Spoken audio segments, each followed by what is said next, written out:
Fala pessoal, aula 2 da nossa teoria sobre a era humana. Vamos falar um pouquinho sobre abundância?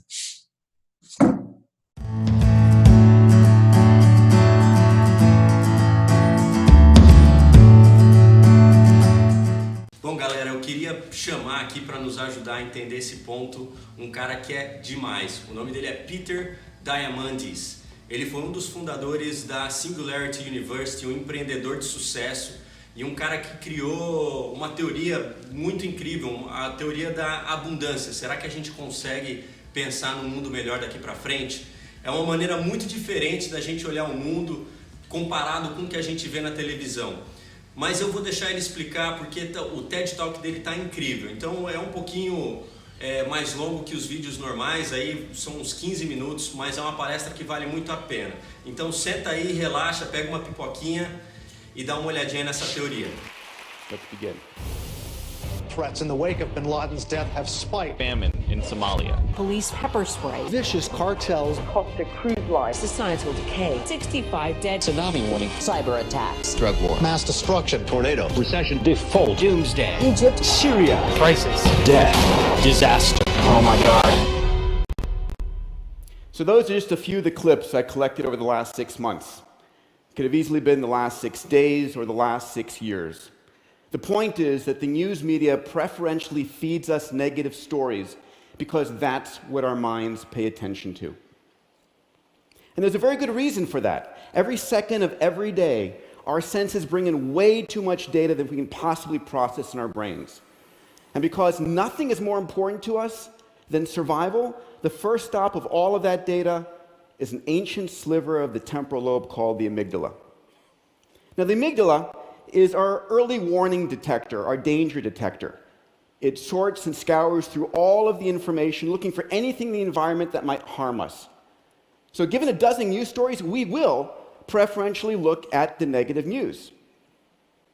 And that old newspaper saying, if it bleeds, it leads, is very true. So given all of our digital devices that are bringing all the negative news to us 7 days a week, 24 hours a day, it's no wonder that we're pessimistic. It's no wonder that people think that the world is getting worse. But perhaps that's not the case. Perhaps instead, it's the distortions brought to us of what's really going on. Perhaps the tremendous progress we've made over the last century by a series of forces are in fact accelerating to a point that we have the potential in the next 3 decades to create a world of abundance. Now, I'm not saying we don't have our set of problems. Climate crisis, species extinction, water and energy shortage, we surely do. And as humans, we are far better at seeing the problems way in advance, but ultimately, we knock them down. So, let's look at what this last century has been to see where we're going. Over the last 100 years, the average human lifespan has more than doubled. Average per capita income adjusted for inflation around the world has tripled. Childhood mortality has come down a factor of 10. Add to that the cost of food, electricity, transportation, communications have dropped 10 to 1,000-fold. Steve Pinker has showed us that, in fact, we're living during the most peaceful time ever in human history. And Charles Kenny, that global literacy has gone from 25% to over 80% in the last 130 years. We truly are living in an extraordinary time. And many people forget this. And we keep setting our expectations higher and higher. In fact, we redefine what poverty means. Think of this. In America today, the majority of people under the poverty line still have electricity, water, toilets, refrigerators, television, mobile phones, air conditioning, and cars. The wealthiest robber barons of the last century, the emperors on this planet, could have never dreamed of such luxuries. Underpinning much of this is technology, and of late, exponentially growing technologies. My good friend Ray Kurzweil showed that any tool that becomes an information technology jumps on this curve, on Moore's law, and experiences price performance doubling every 12 to 24 months. That's why the cell phone in your pocket is literally 1,000,000 times cheaper and 1,000 times faster than the supercomputer of the 70s. Now look at this curve. This is Moore's law over the last 100 years. I want you to notice two things from this curve. Number one, how smooth it is. Through good time and bad time, wartime and peacetime, recession, depression, and boom time. This is the result of faster computers being used to build faster computers. It doesn't slow for any of our grand challenges. And also, even though it's plotted on a log curve on the left, it's curving upwards. The rate at which the technology is getting faster is itself getting faster. And on this curve, riding on Moore's law, are a set of extraordinarily powerful technologies available to all of us.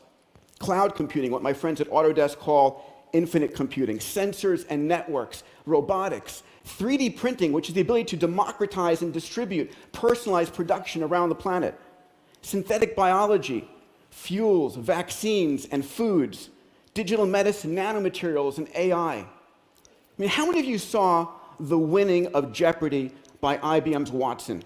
I mean, that was epic. In fact, I scoured the headlines looking for the best headline in the newspaper I could, and I love this. Watson vanquishes human opponents. Jeopardy is not an easy game. It's about the nuance of human language. And imagine, if you would, AIs like this on the cloud available to every person with a cell phone. 4 years ago here at TED, Ray Kurzweil and I started a new university called Singularity University. And we teach our students all of these technologies, in particular, how they can be used to solve humanity's grand challenges. And every year, we ask them to start a company or a product or a service that can affect positively the lives of 1 billion people within a decade. Think about that, the fact that literally a group of students can touch the lives of 1 billion people today. 30 years ago, that would have sounded ludicrous. Today, we can point at dozens of companies that have done just that. When I think about creating abundance, it's not about creating a life of luxury for this planet. It's about creating a life of possibility. It is about taking that which was scarce and making it abundant. You see, scarcity is contextual, and technology is a resource liberating force. Let me give you an example. So this is a story of Napoleon III in the mid-1800s. He's the dude on the left. He invited over to dinner the king of Siam. All of Napoleon's troops were fed with silver utensils. Napoleon himself with gold utensils. But the king of Siam, he was fed with aluminum utensils. You see, aluminum was the most valuable metal on the planet, worth more than gold and platinum. It's the reason that the tip of the Washington Monument is made of aluminum. You see, even though aluminum is 8.3% of the Earth by mass, it doesn't come as a pure metal. It's all bound by oxygen and silicates. But then a technology of electrolysis came along and literally made aluminum so cheap that we use it with throwaway mentality. So let's project this analogy going forward. We think about energy scarcity. Ladies and gentlemen, we are on a planet that is bathed with 5,000 times more energy than we use in a year. 16 terawatts of energy hits the Earth's surface every 88 minutes. It's not about being scarce, it's about accessibility. And there's good news here. For the first time this year, the cost of solar-generated electricity is 50% that of diesel-generated electricity in India. 8.8 rupees versus 17 rupees. The cost of solar dropped 50% last year. Last month, MIT put out a study showing that by the end of this decade, in the sunny parts of the United States, solar electricity would be 6 cents a kilowatt hour compared to 15 cents as a national average. And if we have abundant energy, we also have abundant water. Now, we talk about water wars. Do you remember when Carl Sagan turned the Voyager spacecraft back towards the Earth in 1990 after it just passed Saturn? He took a famous photo. What was it called? Right, a pale blue dot. Because we live on a water planet, We live on a planet 70% covered by water. Yes, 97.5% is salt water, 2% is ice, and we fight over 0.5% of the water on this planet. But here too, there is hope, and there is technology coming online not 10, 20 years from now, right now. There's nanotechnology coming on, nanomaterials, and the conversation I had with Dean Kamen this morning, one of the great DIY innovators I'd like to share with you, he gave me permission to do so. His technology called Slingshot, that many of you may have heard of, it's the size of a small dorm room refrigerator. It's able to generate 1,000 liters of clean drinking water a day out of any source, salt water, polluted water, latrine, at less than 2 cents a liter. The chairman of Coca-Cola has just agreed to do a major test of hundreds of units of this in the developing world. And if that pans out, which I have every confidence it will, Coca-Cola will deploy this globally to 206 countries around the planet. This is the kind of innovation, empowered by this technology, that exists today.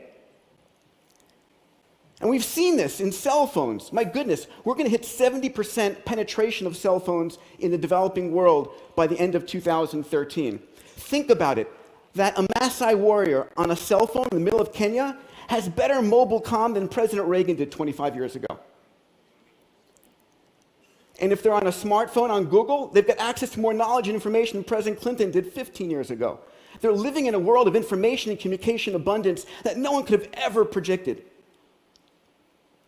Better than that, the things that you and I spent tens and hundreds of thousands of dollars for, GPS, HD video and still images, libraries of books and music, medical diagnostic technology, are now literally dematerializing and demonetizing into your cell phone.